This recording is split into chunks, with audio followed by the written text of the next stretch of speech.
Now, to BEE or not to BEE? That is the question. Now, what is BEE and how does it affect the economy as a whole? So with us here today are two experts, Dr. Wynand Goosen and Moketsi Moshata, to help us tackle this amazing issue. Now, first, Moketsi, what is BEE and what are its origins? It's a concept that the government came up with to eradicate the past irregularities between the black racial group and the other racial counterparts. Now, what do you mean by black society? The black society, we're referring to black Indians, black Africans, black colours. No, but I'm quite light-skinned. I'm also part of that. I can't help it. I don't know if there's any white people in my, sort of past, things have happened. It's too white for black economic empowerment. I can go suntan a little bit. No, but anybody who's non-white, basically. For sure. I heard there's this new thing called broad-based black economic empowerment. Correct. And that's different from black economic empowerment. Correct. Now, what is the difference? How do you even say broad black, BBEE? What is that? Triple BE. Well, Riyadh, basically, the biggest difference is that when we are looking at broad-based, it's as the word says, it's broad-based black economic empowerment.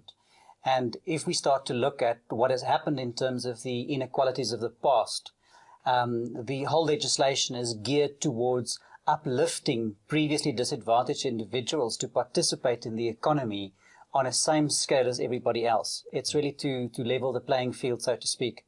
Broad-based black economic empowerment specifically deals with a broader base of implementing BEE. In the past, black economic empowerment was very much driven on things such as an equity participation in a business, whereas broad-based black economic empowerment also looks at quite a number of other factors, such as, for example, what are we really doing for the millions of people on the ground floor of this economy that don't really get to the first ladder of development and economic participation, so to speak. Now, what's actually wrong with just the equity option? What are its shortfalls? Well, the shortfalls of the equity option is that it doesn't really bring true empowerment to the people. It doesn't help to simply allow people to have an equity participation if they don't really have the skills to maintain that participation. Okay. And how or what are the other options they can use? Well, skills development, for example, is one of the options, which is very important. Companies in future will also be rated in terms of what do they really do for the skills development and the overall growth and development of their staff. When you're looking at human resource development, true empowerment, in my humble opinion, has to do with enabling people to be able to perform on certain levels. There's a lot that we talk about in terms of human rights, but I think black economic empowerment indirectly speaks towards responsibility as well. What do you really have to do in order to be able to maintain and function at a certain level? And I think that's where companies should really aim their focus, is to empower people to be able to perform at a certain level. Now, Moketsi, does every single business in the country have to be compliant with BEE? What if I've got 4 people working for me? Do I have to also abide by these regulations? Let's look at it this way. It's advantageous for all the companies to participate and be compliant with the BEE, because you realize that lately when you apply for a tender, or when you fill in a tender, or when you ask for a job from a bigger company, maybe you subcontract, they would ask about your BEE standing. So I think it's advantageous. Whether you are a small company with 3 people or 4, it's really enormously important that you are compliant, because that could be to your best interest when it comes to jobs. Because lately you realize that we all are tendering or somehow asking for business from somebody else. Okay. I want to chip in there and say that it actually makes good business sense. And one mustn't really look at this thing from a point of view of a compliancy and do it because the law says so. One should really do it because it makes good economic business sense. How does it make good economic business sense? It makes good economic business sense because the more people that participate in the economy, the more people actually have a rand to spend. The more people that have the ability to spend, the more economic stimulus takes place, which means that the production sector is stimulated. And if the production sector is stimulated, it means that the employment sector is stimulated. So there's really a type of a circle of economic development that gets kick-started. And as this thing moves, it snowballs and it gets bigger and bigger all the time. More people have money, so more people exactly. can and buy more things from Indians. Correct. Yeah. Cool. And what you can actually see is that, or maybe as you take advantage of this very issue, is that you can even take people that are like sitting at home, not working, doing anything, to develop them, because by that you are playing a role and adding something to the BEE issue. And if we could even take BEE out, at the end of the day, there's a development of some individual who's sitting at home, and that person can be skilled and they can stand a better chance of being employed, maybe in a bigger company. So development options. Yeah. So now let me ask you this. This is something else. What about people who are not black, who also require development, who are sitting at home and doing nothing? I don't think you're putting this in the video. What are they? I think what is important is that our country needs skilled people. Yeah. We really need skilled people, because there's a whole lot of other things that we could do in our country, but we end up doing them in other countries. But if there's more people that are skilled, that can help the country in one way or the other. You don't have to outsource, get Indians or Cubans or whatever.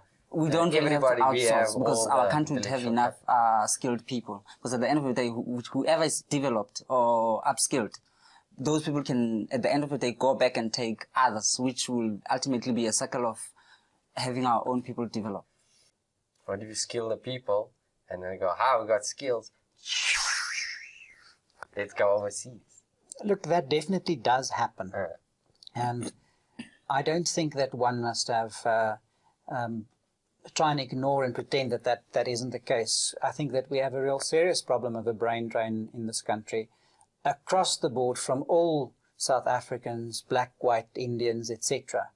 I know of so many people, if you go to functions and you say to them, where are your kids? And the conversation is from Australia to England to America. I don't think that we should allow ourselves to be detracted and use that as a reason not to continue. Look, if it means we educate the world, then that's what we've got to do. But we have got to keep on focusing on developing the skills base of this country. Because if we keep on doing that, we will get to a type of a tipping point and a critical mass where people will start to realize, you know what, this is a great place to be. Because it's about a mentality that we are cultivating. And if we can continuously become the leader in human development and being the skills base and the skills factory of the world, then we've won. Because then what are we doing? We're creating skills and we're exporting it. So we are creating new markets. And if that's the price that we have to pay, then that's the price we pay, I suggest. Now, Mokitsi, can you give me a couple of practical examples of how communities have actually been uplifted? I know of one of the big companies where they'll take a group of young people from high schools or within the community, and they train them on a particular skill. And after that, they give the people the certificates, and at times they go to the extent where they employ those young people, and then they bring another group after that.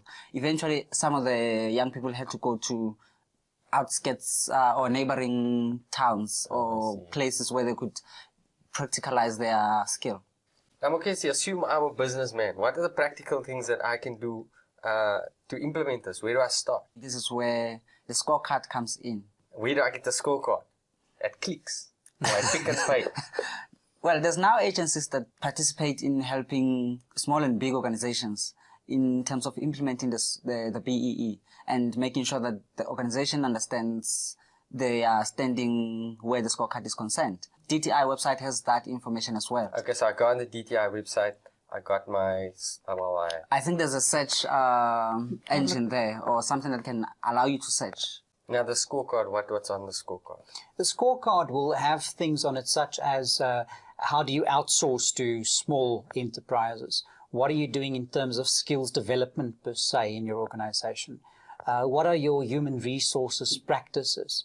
What is the level of participation of previously disadvantaged individual in your management structures?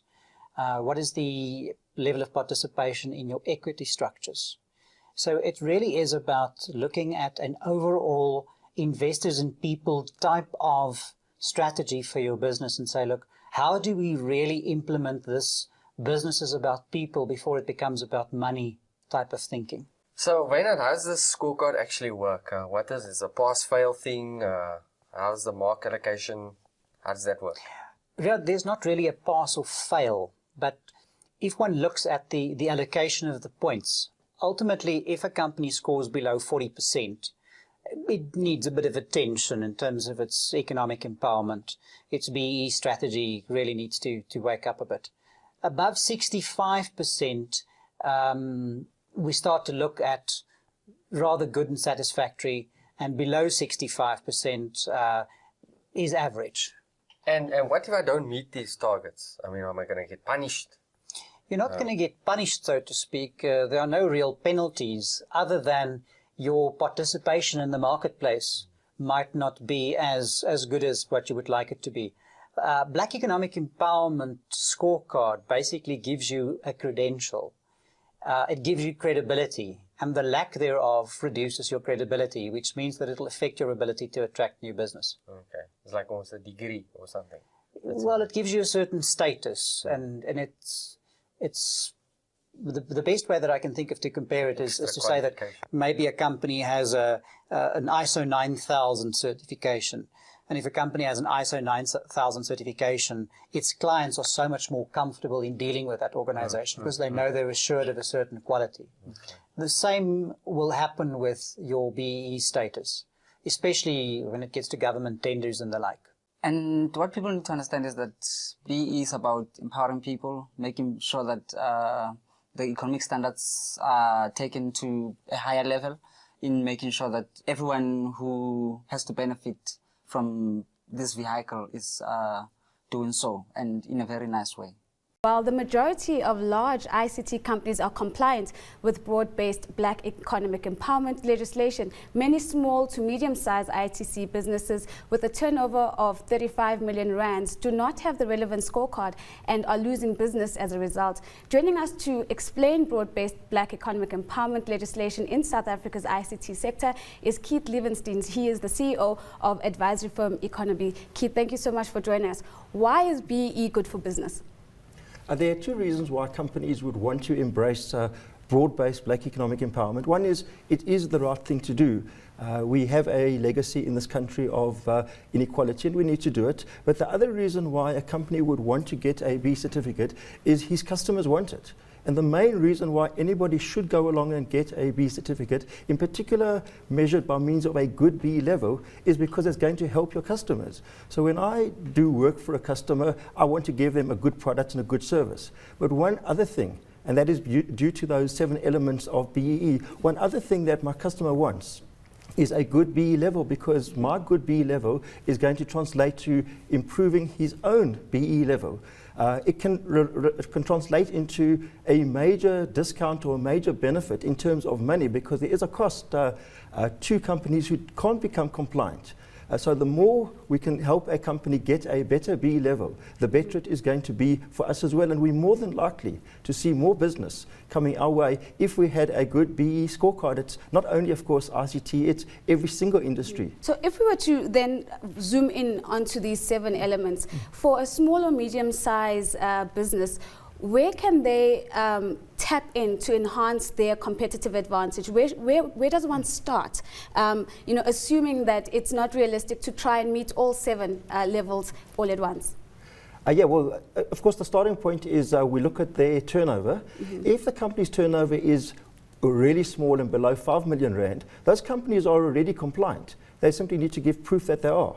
If their turnover is between 5 and 35 million rand, they only need to worry about 4 of those 7 elements in order to become compliant. And if they are above 35 million rand, they do need to worry about all 7. But depending on who the company is, who owns the company, they can earn a lot of good points on the socio-economic development, which is your contribution to charity.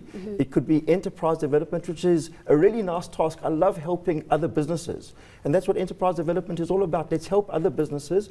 Of course, procurement is the big one, because if I can buy from, in quotes, the right suppliers, those who have got a good B score, I'm going to get a whole lot of points as well. And then, is there anything wrong with training our staff in any aspect? If it is in health and safety, if it is in accounting, if it is in any aspect relating to the business, we do training, we're going to earn a lot of points. And if you don't mind, I'm going to mention one particular company, Nestle, which is not an RCT company, but they are a wholly foreign-owned company. They have reached 73 points on their scorecard, which is fantastic, without them even having to start the process of looking for a B partner, which is sometimes daunting and is also, of course, quite possible to achieve. If we look at the legislative environment, is the environment enabling the BE to meet its objectives? I do believe so. Once again, it has taken a long time. It was only in December of last year that government themselves finally implemented true BE policies with regard to state-owned enterprises. So it's only been a short while. We've been 18 years into our great democracy, but we've only been 6 months into the true full BE process. It has been going since 2003, of course, but that's not long enough.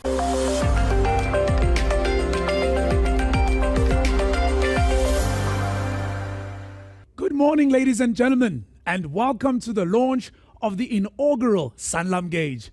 This is a holistic measure of the progress that we as South Africans are making in the transformation of our economy. As you're all aware, soon after the first democratic elections, South Africa's policymakers chose broad-based black economic empowerment as the policy of choice to deracialize the economy and create an enabling environment for black people to be effective participants in that economy. Since then, we've had various iterations of the BBBE codes of good practice, and various sectors have also charted their own path to transformation through the sector codes. Whilst tremendous progress has been made in transformation, the narrative remains that we are not doing enough. South Africa is still one of the most unequal societies in the world. This is why we need to keep the dialogue alive on what each and every one of us can do to change this picture.